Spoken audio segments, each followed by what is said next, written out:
नमस्कार. Sale biology and बायोटेक्नॉलॉजीचा part 4 आपण आज पाहणार आहोत. व्हिडिओ स्टार्ट करण्याआधी जर तुम्ही या चॅनलवर नवीन असाल तर व्हिडिओला लाईक, शेअर अँड सबस्क्राईब करायला विसरू नका. सबस्क्राईब केल्यानंतर त्या बटनच्या बाजूला असणाऱ्या बेल आयकनला क्लिक करा, म्हणजे नवनवीन अपलोड होणाऱ्या व्हिडिओचं नोटिफिकेशन तुम्हाला लगेच मिळेल. फर्स्ट क्वेश्चन आहे, व्हॉट इज बायोटेक्नॉलॉजी?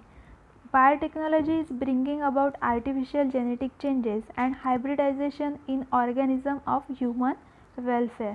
माणसाच्या फायद्याच्या दृष्टीने ऑर्गॅनिझममध्ये, लिव्हिंग ऑर्गॅनिझममध्ये आर्टिफिशियल जेनेटिक चेंजेस घडून आणले जातात आणि हायब्रिडायझेशन केलं जातं. या टेक्निकला म्हणतात बायोटेक्नॉलॉजी. नेक्स्ट क्वेश्चन आहे, in which various field the biotechnology has been use? कोणत्या वेगवेगळ्या फील्डमध्ये बायोटेक्नॉलॉजीचा यूज केला जातो? तर agriculture field, then pharmacy field, genetic engineering, cytology, अशा वेगवेगळ्या फील्डमध्ये या बायोटेक्नॉलॉजीचा यूज केला जातो. Third question is, what the impact of biotechnology on agriculture and other related field? Agriculture आणि अदर फील्डमध्ये बायोटेक्नॉलॉजीचा काय इम्पॅक्ट पडतो? तर ॲग्रिकल्चर फील्डमध्ये कमीत कमी जागेमध्ये जास्तीत जास्त पिकांचं उत्पादन घेतलं जातं. अशी बियाणं तयार केली जातात ज्यांची ग्रोथ लवकर होऊन त्यांना लवकर फळधारणा केली जाते आणि त्यांचं प्रोडक्शन वाढलं जातं. नेक्स्ट टॉपिक आहे biotechnology. We have studied in earlier class that biotechnology is bringing about artificial genetic changes and hybridization in organism for human welfare. मानवाच्या फायद्यासाठी सजीवांमध्ये काही जेनेटिक चेंजेस आणि हायब्रिडायझेशन केलं जातं. It is nothing but the biotechnology. Various branches of science like cytology, biochemistry, molecular biology and genetic engineering are included in biotechnology. बायोटेक्नॉलॉजीच्या branches कुठल्या आहेत? तर फर्स्ट इज अ सायटोलॉजी म्हणजे cell biology, biochemistry, then molecular biology and genetic engineering. There is a considerable progress mainly in the field of agriculture and pharmacy due to biotechnology. बायोटेक्नॉलॉजीमध्ये जास्त प्रगती कोणत्या क्षेत्रामध्ये झाली? तर ॲग्रिकल्चर आणि फार्मसी जो क्षेत्र आहे या क्षेत्रामध्ये जास्त प्रमाणात प्रगती झालेली आहे. New experiment are being perform for improving the agriculture field. Agriculture फील्डमध्ये एखादं प्रोडक्ट इम्प्रूव्ह करण्यासाठी त्यामध्ये नवीन नवीन एक्सपेरिमेंट केले जातात. In pharmacy, experiment for production of antibodies, vitamins and hormones like insulin have been successful. फार्मसीमध्ये वेगवेगळे अँटीबॉडीज, विटॅमिन्स आणि hormones तयार करण्यासाठी एक्सपेरिमेंट केले जातात आणि अशा प्रकारच्या हार्मोन्स, इन्सुलिनसारख्या हार्मोन्सचं प्रोडक्शन सक्सेसफुली घेतलं जातं. High class varieties of crop have been develop through the technique of tissue culture. Tissue कल्चरच्या मदतीने चांगल्या क्वालिटीच्या पिकांच्या प्रजाती या तयार केल्या आहेत. Next is a biotechnology include following main areas. बायोटेक्नॉलॉजीमध्ये कुठल्या मेन एरियाचा समावेश आहे? कोणकोणत्या बाबींचा समावेश होतो? तर फर्स्ट आहे use of various abilities of microbes like yogurt production from milk and alcohol from molasses. मायक्रोबच्या वेगवेगळ्या ॲबिलिटीचा यूज करणे. आता मायक्रोबच्या ॲबिलिटी कोणत्या आहेत? तर production of yogurt from milk, दुधापासून दह्यात रूपांतर करणे. अल्कोहोल फ्रॉम मोलॅसेस, मळीपासून मद्य निर्मिती करणे. ह्या काय आहेत? तर मायक्रोबच्या ॲबिलिटी आहेत आणि त्यांचा इथे यूज केला जातो. Second, use of productivity of cells.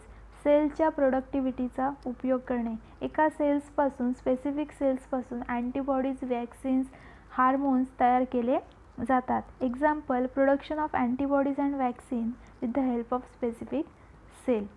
Third one is use of biochemicals like DNA and protein in human welfare. माणसाच्या फायद्यासाठी वेगवेगळ्या बायोकेमिकल्सचा यूज केला जातो. For example DNA and proteins. Fourth one, development of plants, animals and products of Dzire quality by gene manipulation. Gene manipulation करून म्हणजे जनुकीय बदल घडून आणून आपल्याला हवे ते प्लांट्स आणि ॲनिमल्स यांचे चांगल्या क्वालिटीचं प्रोडक्ट घेऊ शकतो. Production of human growth hormone with the help of genetically modified bacteria. Genetical modified बॅक्टेरियाचा यूज करून ह्युमन ग्रोथ हार्मोनचं प्रोडक्शन तयार करतात आणि हे जे हार्मोन्स आहेत ते ह्युमन्समध्ये यूज केला जातो. 5th one is use of genetic and non genetic technique.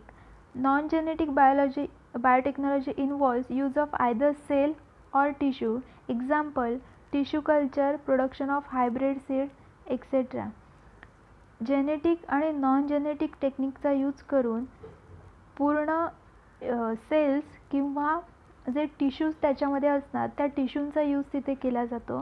For example tissue culture, production of hybrid seed अशा टेक्निकचा यूज करून तिथे सेल्स किंवा टिश्यूज तयार केले जातात आणि त्यांचा यूज या बायोटेक्नॉलॉजीमध्ये केला जातो. व next topic is benefit of biotechnology. मग या बायोटेक्नॉलॉजीचे बेनिफिट काय काय आहेत, त्याचे फायदे काय काय आहेत. The first is it has become possible to increase the per hectare yield irrespective of the limitation of cropland area.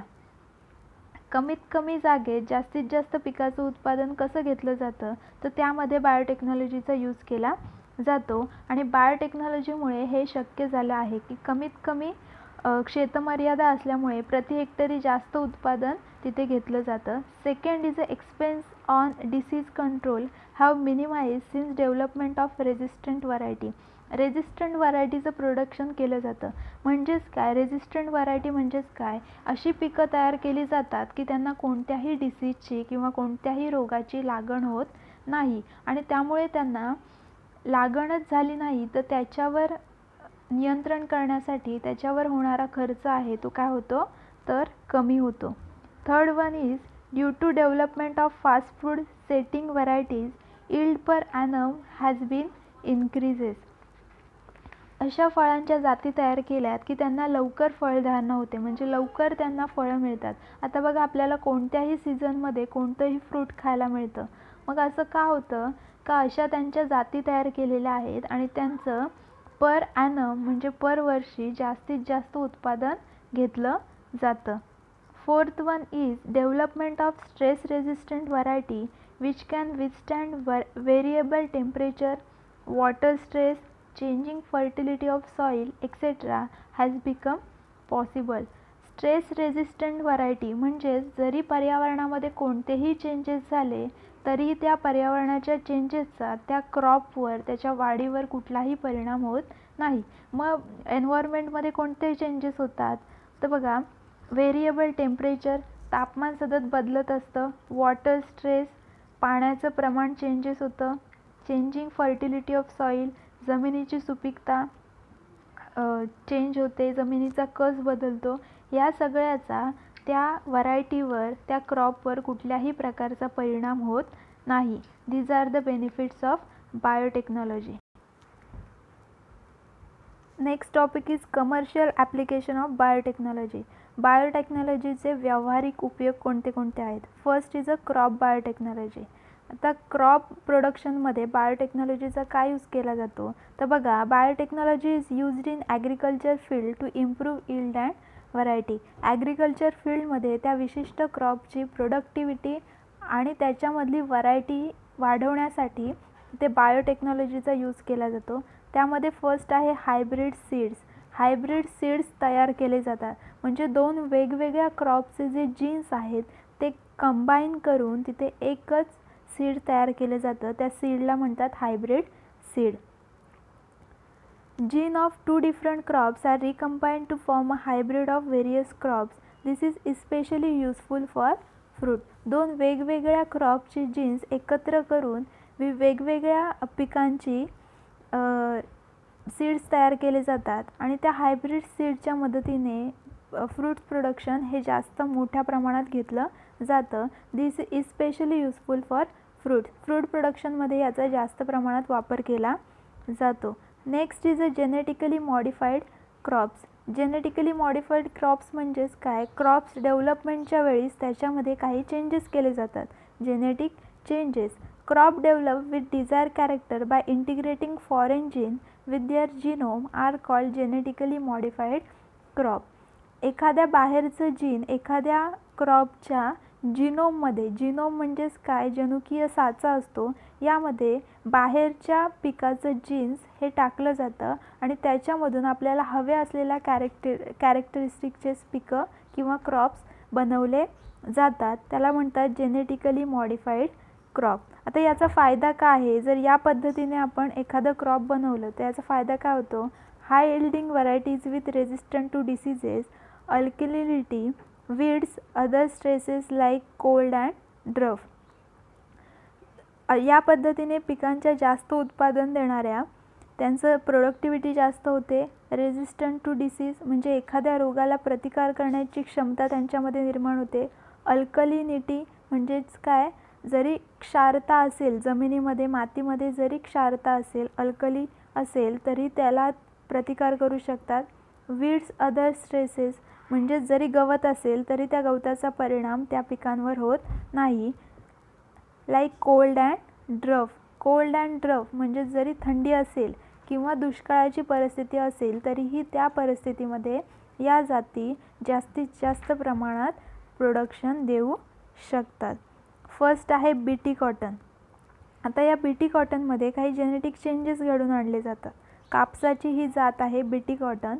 A gene has been isolated from the bacterium Bacillus thuringiensis and integrated with the gene of cotton.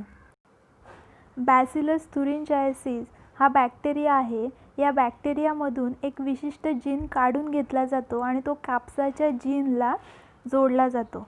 Due to this toxin which is fatal for bollworm are produced in leaves and balls of cotton. आता कॉटनमध्ये काय होतं, तर bollworms असतात, कापसाच्या बोंडअळी असतात, कापसाला बोंडअळी येतात आणि या बोंडअळी ते कापूस काय करतात, त्याचं प्रोडक्शन कमी करतात. मग या बोंडअळीला मारण्यासाठी त्याच्यामध्ये हे जेनेटिक चेंजेस केले जातात. मग या बॅसिलस थुरिंजायसिसमधून ते जीन काढून ते कॉटनमध्ये इंटिग्रेट केले जातात. त्यामुळे ते जे टॉक्सिक मटेरियल आहे, बॉलवर्मसाठी असणारा टॉक्झिन जे आहे, विष आहे, ते पूर्ण त्याच्या लीव्समध्ये, पानांमध्ये आणि त्याचे जे बोंड असतात, कापसं असतात, त्यामध्ये काय होतात, ते तयार होतात. मग if bollworms feeds on leaves the toxin destroy its alimentary canal and the bollworm die. आणि जेव्हा ते बॉलवर्म असे लीव्स खातात तेव्हा ते टॉक्सिन जे आहे, ते विष आहे, ते त्यांच्या एलिमेंटरी कॅनलमध्ये जातं, अन्ननलिकेमध्ये जातं आणि त्याचे पूर्ण ॲलिमेंटरी कॅनल डिस्ट्रॉय होतं आणि तिथे ते बॉलवर्म्स काय होतात, मरतात. अशा प्रकारे तिथे बॅक्टेरियाचा यूज करून त्याचं प्रोडक्शन वाढवलं जातं. Next is a BT brinjal. BT brinjal same as a BT cotton. BT कॉटनसारखंच बीटी ब्रिंजल्समध्ये पण आयसोलेटेड केलं जातं Bacillus thuringiensis. BT brinjal variety is develop by using the gene isolated from Bacillus thuringiensis. Bacillus thuringiensis या बॅक्टेरियापासून मिळवलेले jeans वापरून हे बीटी ब्रिंजल तयार केलं जातं. This improved variety of brinjal kills the pest in same way as the BT cotton does. BT कापसाप्रमाणेच हे जे ब्रिंजल आहे यातील फळांमध्ये ज्या किडी असतात, या किडींचा काय केला जातो, नाश केला जातो by using same method of BT cotton. Next topic is golden rice. A gene synthesizing the vitamin A, that is beta carotene, has been introduced in this variety of rice. या राईसच्या व्हरायटीमध्ये जीन सिंथेसायझिंग मेथडने विटॅमिन ए म्हणजेच beta carotene निर्माण केले जाते. आता beta carotene निर्माण करण्यासाठी याच्यामध्ये gene synthesise करून काही जीन्स काय केले जातात, टाकले जातात. As compare to the normal variety, this variety which has been develop in 2005 contains 23 time more about of beta carotene. 2005मध्ये एक तांदळाची जात तयार करण्यात आली होती, गोल्डन राईस 2. याच्यामध्ये आपल्या साध्या तांदळापेक्षा, साध्या राईसपेक्षा 23 पट जास्त बीटा कॅरोटीन सापडले होते. अशा प्रकारे ते गोल्डन राईसची निर्मिती केली होती. Next topic is herbicide tolerant plant. Herbicide tolerant plant म्हणजेच काय, तणनाशक रोधी वनस्पती. आता वनस्पती वाढत असतात, प्लांट्स वाढत असतात, तर त्यासोबत तिथे असणाऱ्या गवताची पण वाढ होत असते आणि त्या गवतामुळे त्या वनस्पतीच्या वाढीमध्ये काय होतं आहे, तर अडथळा निर्माण होतो. Weeds always affect the growth of the main crop. Main क्रॉपच्या वाढीवर त्याचा काय होतो, तर इफेक्ट होतो. If herbicides are use to destroy the weeds it affect the main crop too. मग अशा गवतावर जर आपण तणनाशक मारलं म्हणजे औषध फवारणी केली तर काय होतं, ते गवत मरतं, पण त्याचा परिणाम मेन क्रॉप जो असतो त्याच्यावर पण होतो. Due to this herbicide tolerant plant varieties of crop have been develop.